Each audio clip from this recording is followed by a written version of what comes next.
दोस्तों पिछली कक्षा में जो है हम लोगों ने वैदिक सभ्यता के बारे में पूरी तरह से पढ़ लिया था, लेकिन आगे पढ़ने से पहले थोड़ी सी पीछे जाते हैं। दोस्तों सिंधु घाटी सभ्यता एक शहरी सभ्यता थी। इसके बाद आता है आपका वैदिक सभ्यता, जो कि आपको पता है कि ग्रामीण सभ्यता थी। लेकिन उसके बाद बहुत सारी धातु का खोज हुआ, बहुत सारे औद्योगिक क्षेत्र का विकास हुआ, फिर जाके शहरीकरण की व्यवस्था फिर से आई। तो ग्रामीण क्षेत्र में जो बसने वाले लोग थे फिर जाके जो है शहर में बसने लगे।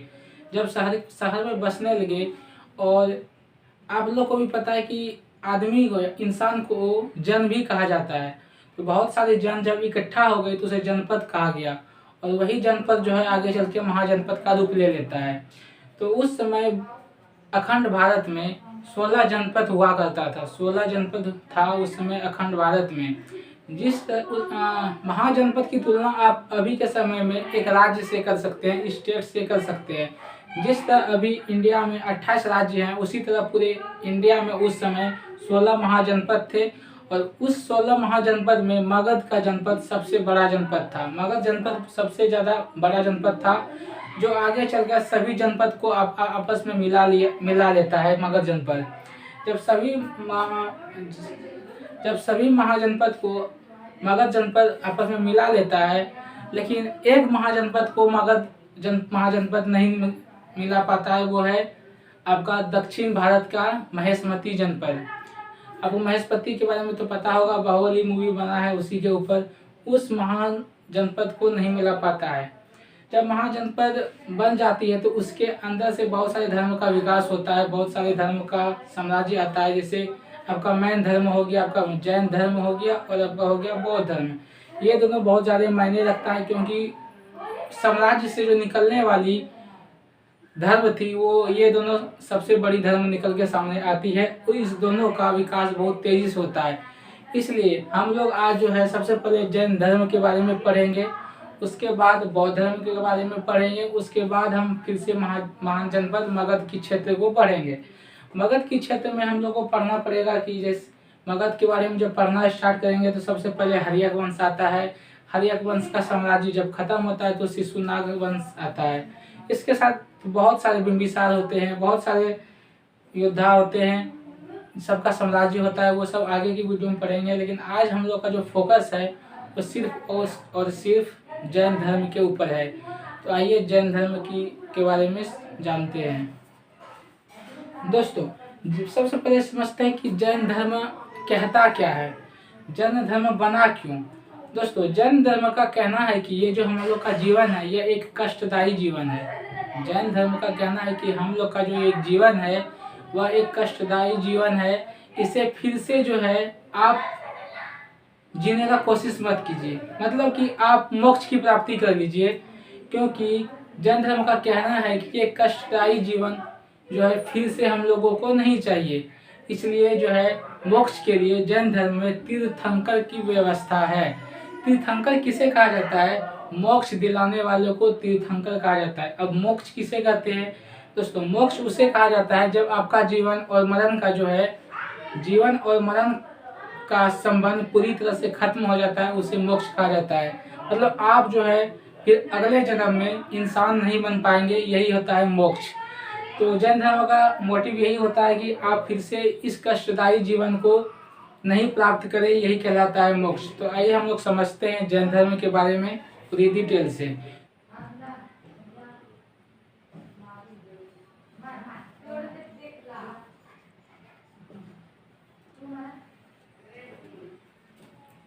दोस्तों जैन धर्म के बारे में बेसिक नॉलेज हम लोगों ने ले लिया। अब आइए समझते हैं जैन धर्म के बारे में पूरी डिटेल से। ठीक है, जैन धर्म का जो प्रथम तीर्थंकर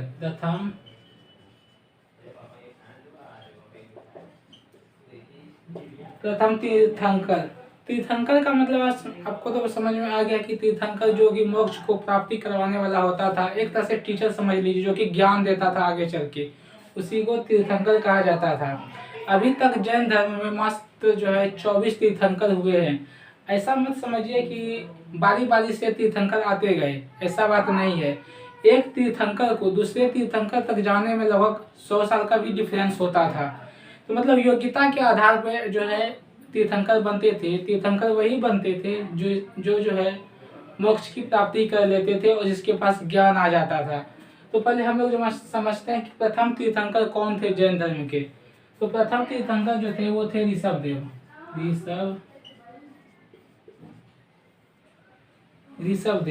ऋषभदेव थे प्रथम तीर्थंकर, जो कि हिमालय की चोटियों पर बहुत कठिन तपस्या करते हैं और ज्ञान की प्राप्ति करते हैं।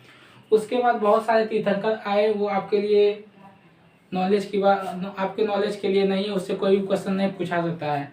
इसके बाद जो है आपका आता है 23वें नंबर पे, ये आता है आपका पार्श्वनाथ।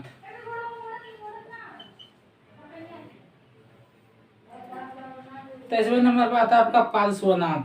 दोस्तों पार्श्वनाथ जो है यह संवेद शिखर जो कि झारखंड में है, संवेद शिखर जो कि झारखंड में, वहाँ जाके तपस्या करते हैं और वहाँ जाके ये ज्ञान प्राप्त करते हैं और तभी से उस चोटी का नाम पारसनाथ की चोटी कहलाने लगा। झारखंड में ये पहाड़ है।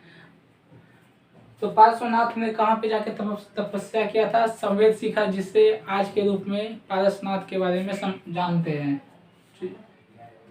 दोस्तों जैन धर्म का कहना है कि आप जो है यज्ञ करवा के, अनुष्ठान करवा के ही मोक्ष को प्राप्ति नहीं कर सकते हैं, बल्कि जैन धर्म जो है 3 दर्शन दिए हैं, जिसे त्रिरत्न कहा गया। वो त्रिरत्न क्या थे? एक थे सम्यक दर्शन, दूसरा था आपका सम्यक ज्ञान, और थर्ड नंबर पे आपका था सम्यक चरित्र। दोस्तों ये तीनों सम्यक दर्शन, सम्यक ज्ञान और सम्यक चरित्र के माध्यम से भी आप मोक्ष की प्राप्ति कर सकते हैं। लेकिन जब पार्श्वनाथ जो कि 23वें तीर्थंकर थे, जो कि झारखंड के संवेद शिखर पे जाके ज्ञान प्राप्ति करते हैं, उसके बाद संवेद शिखर का नाम जो पार्श्वनाथ के ऊपर पड़ गया है, ये चौथरायन का संदेश देते हैं। मतलब कि जैन धर्म जो है, जैन धर्म में आप कुछ हो या न हो, ये 4 चीजें के बारे में बताता है, जिससे जाके आप मोक्ष की प्राप्ति कर सकते हैं। वो 4 चीजें क्या क्या है आइए समझते हैं। पार्श्वनाथ का 4 चीजें थी। एक था आपका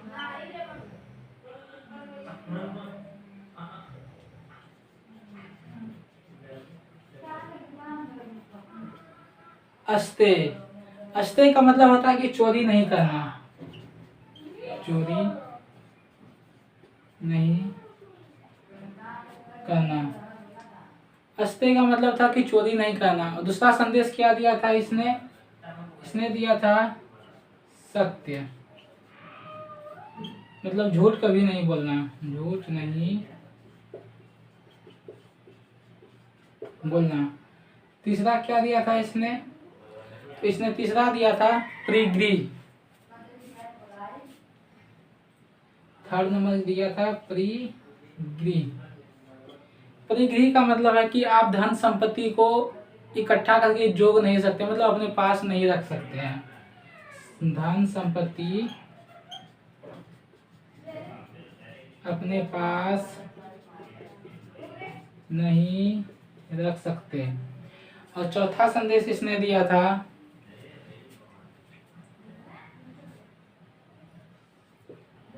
अहिंसा, मतलब कि किसी को चोट नहीं पहुंचाना, किसी को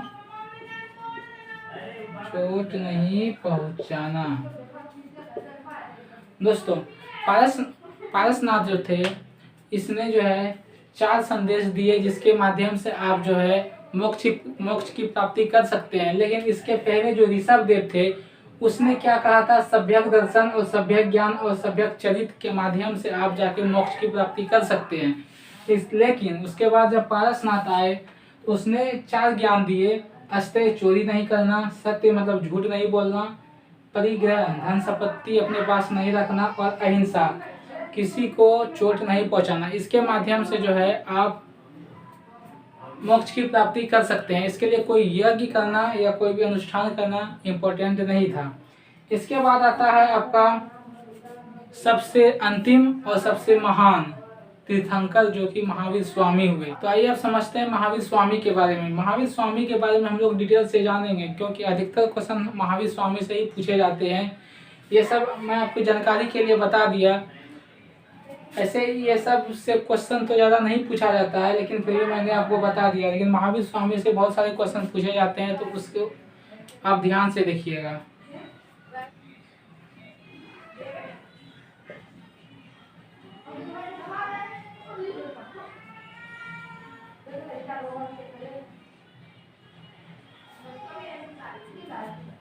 दोस्तों महावीर स्वामी, दोस्तों पारसनाथ जो थे ये 4 संदेश दिया था जिसके माध्यम से जो है हम लोग मोक्ष की प्राप्ति कर सकते थे। लेकिन महावीर स्वामी जब आते हैं तो इस ये कहते हैं कि नहीं, ये 4 माध्यम नहीं है मोक्ष की प्राप्ति के लिए। इसने एक और जोड़ देता है इसमें ये एक और जोड़ता है ब्रह्मचर्य को। ब्रह्मचर्य इसने इस चारों में एक और जोड़ देता है ब्रह्मचर्य। ये कौन सा संदेश देता है? पंचरायण संदेश। ये कौन सा देता है? चौथरायण संदेश। चौथरायण पारसनाथ देते हैं चौथरायण संदेश, लेकिन महावीर स्वामी देते हैं पंचरायण संदेश। मतलब कि इसी 4 में जो है एक और जोड़ दिया जाता है ब्रह्मचर्य।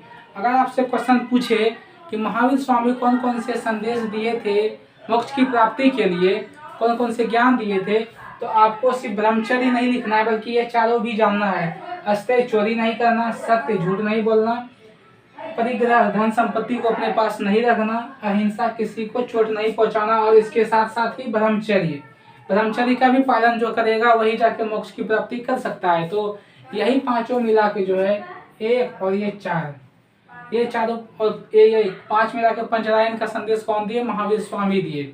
अब ब्रह्मचर्य कहते किसे है?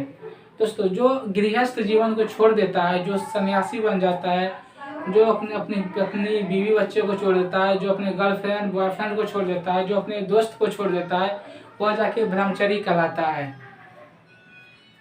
तो दोस्तों हम लोग के लिए मोक्ष की प्राप्ति करना मतलब कि जॉब लेना। अगर हम लोगों ने जॉब ले लेता है तो हम लोग भी मोक्ष की प्राप्ति कर लेंगे। लेकिन महावीर स्वामी ने क्या कहा है कि आप मोक्ष की प्राप्ति तभी कर सकते हैं जब आप सन्यासी होंगे, यानी कि ब्रह्मचर्य। तो जब तक हम लोग ब्रह्मचर्य नहीं होंगे, जब तक सन्यासी नहीं होंगे, तो हम लोग को जॉब मिलना बहुत कठिन है।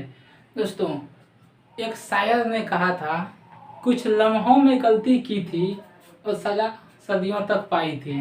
तो दोस्तों आप समझ सकते हैं कि हम लोग को अभी सन्यासी बन के रहना है, तभी हम लोग को जॉब मिल पाएगा, मोक्ष की प्राप्ति तभी मिल पाएगा हम लोगों को। नहीं तो हम लोग इतना पीछे हो जाएंगे, हम लोग का जनरेशन इतना पीछे हो जाएगा, लगभग 50 साल पीछे हो जाएगा हम लोग का एक गलती की वजह से। इसलिए इतना बड़ा रिस्क नहीं लेना है हम लोग को। तो आइए हम लोग इसके आगे जानते हैं।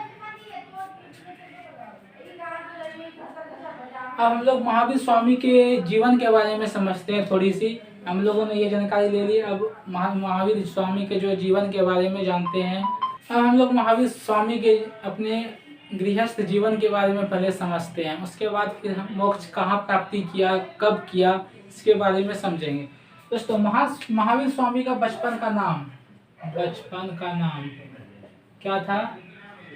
इसका बचपन का नाम था वर्धमान था इसका बचपन का नाम महावीर स्वामी का। 21 जाति के थे, किस वंश के? तो ये थे ज्ञानत्रिक वंश। ये कौन से वंश के थे? ज्ञानत्रिक वंश के थे। कौन? महावीर स्वामी। और ये जो है मगध के शाही परिवार में इसका जन्म हुआ था। महावीर स्वामी का बचपन का नाम वर्धमान था, वंश था ज्ञानत्रिक, और मगध के शाही परिवार में महावीर स्वामी का जन्म हुआ था। स्वामी का जो जन्म हुआ था, ये हुआ था 540 BC, मतलब 540 ईसा पूर्व में जन्म हुआ था महावीर स्वामी का। पिता का नाम क्या था? इसका पिता का नाम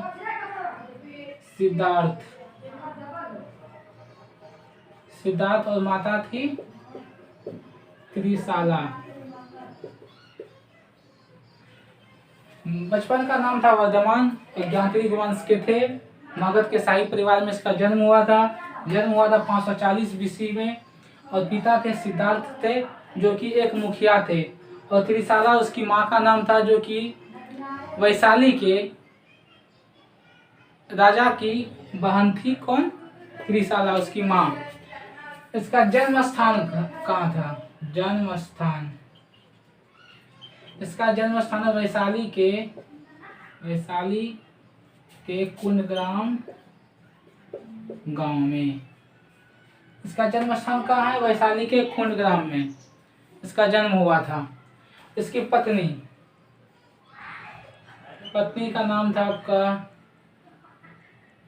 यशोदा।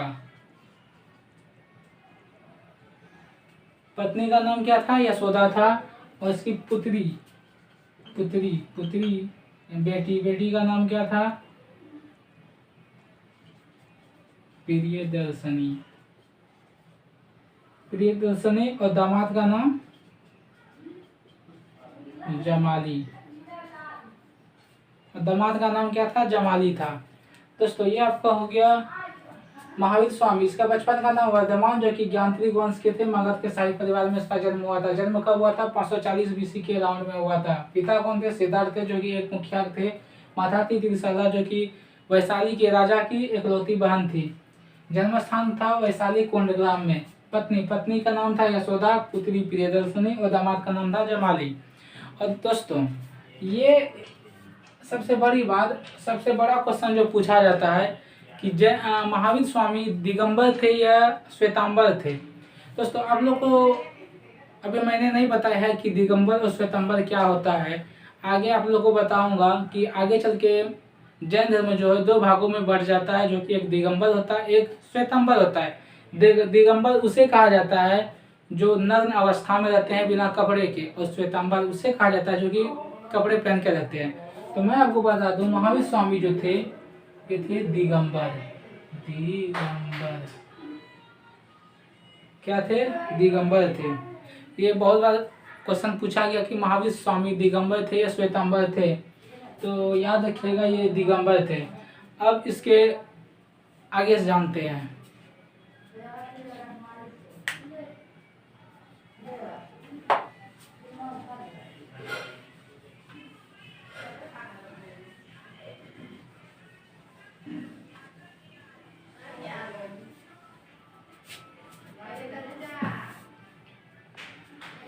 दोस्तों जब इसकी शादी कर दी जाती है, पहले तो महावीर स्वामी का जो है, महावीर स्वामी तो ये तब कहलाए जब ये मोक्ष की प्राप्ति कर लिए, मतलब जब इसको ज्ञान की प्राप्ति हुआ तब जाके महावीर स्वामी कहलाए थे। पहले इसका नाम वर्धमान ही था, लेकिन बेसिकली मैं आपको बता रहा हूँ कि महावीर स्वामी के बारे में ही। महावीर स्वामी शादी नहीं करना चाहते थे, वे दिगंबर थे और दिगंबर के रूप में सन्यासी रहना चाहते थे, लेकिन उसकी मम्मी और पापा ने जबरदस्ती उसकी शादी कर देता है। और शादी होने के बाद ये जो है 30 साल की उम्र में घर को छोड़ देता है।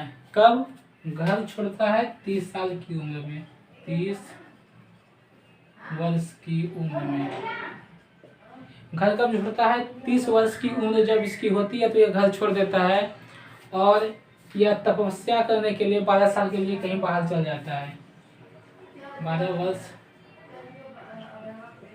तपस्या करने के लिए चल जाता है। कहाँ पे? ऋजुपालिका नदी, साल वृक्ष के नीचे।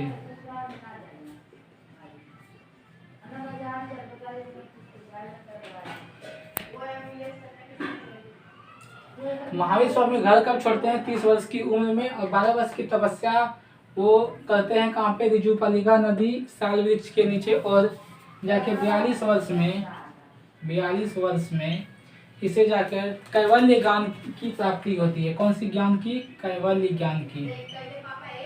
कैवल्य ज्ञान की इसकी प्राप्ति होती है। किसे? महावीर स्वामी को। लेकिन क्वेश्चन पूछा जाता है कि कहाँ ज्ञान की प्राप्ति होती है, तो ऋजुपालिका नदी, साल वृक्ष के नीचे में मोक्ष की प्राप्ति, ज्ञान की प्राप्ति होती है। किसे? महावीर स्वामी को। अब कैवल्य क्या होता है? कैवल्य कौन सा ज्ञान है दोस्तों? दुख पर सुख का विजय जो है कैवल्य कहलाता है। दुख पर सुख का विजय कैवल्य कहलाता है। यह इसी पे जो है सर्वोच्च आध्यात्मिक शिक्षा का ग्रहण कौन करते हैं? महावीर स्वामी, 42 वर्ष की उम्र में। अब ये एक चीज और पूछा जाता है कि जब जिस समय ये ज्ञान की प्राप्ति करते हैं उस समय कौन सा शुक्ल पक्ष, कौन सा कृष्ण कृष्ण पक्ष, कौन सा समय रहता है। तो आपको बता दो उस समय जो है कार्तिक कृष्ण पक्ष का समय होता है। जिस समय महावीर स्वामी को ज्ञान की प्राप्ति होती है उस समय कौन सा ज्ञान उस समय चलता है, कार्तिक कृष्ण पक्ष का समय चलता है। तो दोस्तों हम लोगों ने इतना भी कवर कर लिया। उसके बाद जब उसे ज्ञान की प्राप्ति हो गई महावीर स्वामी को, उसने प्रचार प्रसार शुरू करना स्टार्ट कर दिया। दोस्तों जब महावीर स्वामी को ज्ञान की प्राप्ति होती है तो इसका प्रचार प्रसार करने के लिए निकल जाते हैं। तो उसने मैंने आपको बताया था कि उस समय जो है पूरे भारत में 16 महाजनपद हुआ करता था। उस समय यह जो है मगध जनपद में और मिथिला महाजनपद में, चंपा महाजनपद में और कौशल महाजनपद में जाके इसका खूब जोर से प्रचार प्रसार करते हैं। और जब प्रचार प्रसार करते हैं तो इसके 72 साल के बाद 72 साल की उम्र में 72 ईयर 72 साल की उम्र में जो है ये इसका देहांत हो जाता है। कब होता है? 468 ईसा पूर्व। 72 साल की उम्र में देहांत होता है 468 ईसा पूर्व में। कहाँ पे देहांत होता है? तो ये होता है आपका पावापुरी। पावापुरी में होता है जो कि नालंदा में है, बिहार में है। दोस्तों महावीर स्वामी कब घर छोड़ते हैं? 30 वर्ष की उम्र में। 12 वर्ष तक तपस्या करते हैं ऋजुपालिका नदी साल वृक्ष के नीचे। 42 वर्ष में इसके कैवल्य ज्ञान की प्राप्ति होती है। कैवल्य ज्ञान किसे कहते हैं? मतलब कि दुख पर सुख की विजय कहलाता है कैवल्य ज्ञान। कार्तिक कृष्ण पक्ष के समय में इसे ज्ञान की प्राप्ति होती है। 72 साल में इसका देहांत हो जाता है आज से लगभग 468 ईसा पूर्व में। और इसका देहांत कहाँ होता है? पावापुरी, नालंदा, बिहार। और देहांत को ही मोक्ष कहा जाता है। मैंने आपको शुरुआत में ही बताया था कि जब इंसान अपना जीवन को त्याग देता है तो उसे मोक्ष कहा जाता है। तो इसका देहांत तो मतलब कि एक क्वेश्चन और है कि इसे मोक्ष कहाँ प्राप्ति होती है महावीर स्वामी को? तो पावापुरी में मोक्ष की प्राप्ति। ऋजुपालिका नदी साल वृक्ष के नीचे तो इसे ज्ञान की प्राप्ति हुई थी, लेकिन मोक्ष की प्राप्ति कहाँ हुई? पावापुरी में हुई थी, नालंदा और बिहार में। दोस्तों आज की क्लास हम लोग यहीं रोकते हैं। वीडियो लंबा हो गया है, इसके आगे चर्चा अगली वीडियो में हम लोग करेंगे। आई होप आपको अच्छी लगी हो ये वीडियो। आप लोगों ने इतना देखा, उसके बाद हम आगे चलेंगे कौन कौन सा संदेश इस कहाँ जाके महावीर स्वामी ने कौन सा संदेश दिए थे, कब दिए थे, ये सब दिगंबर श्वेतांबर कौन थे, कैसे हुआ उसका जन्म, कैसे हुआ, आगे जाके जैन धर्म कहाँ विलीन हो गया, कैसे बढ़ा, ये सभी चीज़ों की चर्चा हम लोग अगले वीडियो में करेंगे। आई होप आप लोगों को ये वीडियो अच्छी लगी हो। आप लोग अगर स्क्रीनशॉट लेना चाहते हैं तो ले सकते हैं, नहीं तो आप लोग जो है एक नोटबुक बनाया कीजिए, उसी में लिख लिया कीजिए। चलिए मिलते हैं अगले वीडियो में। धन्यवाद। जय हिंद।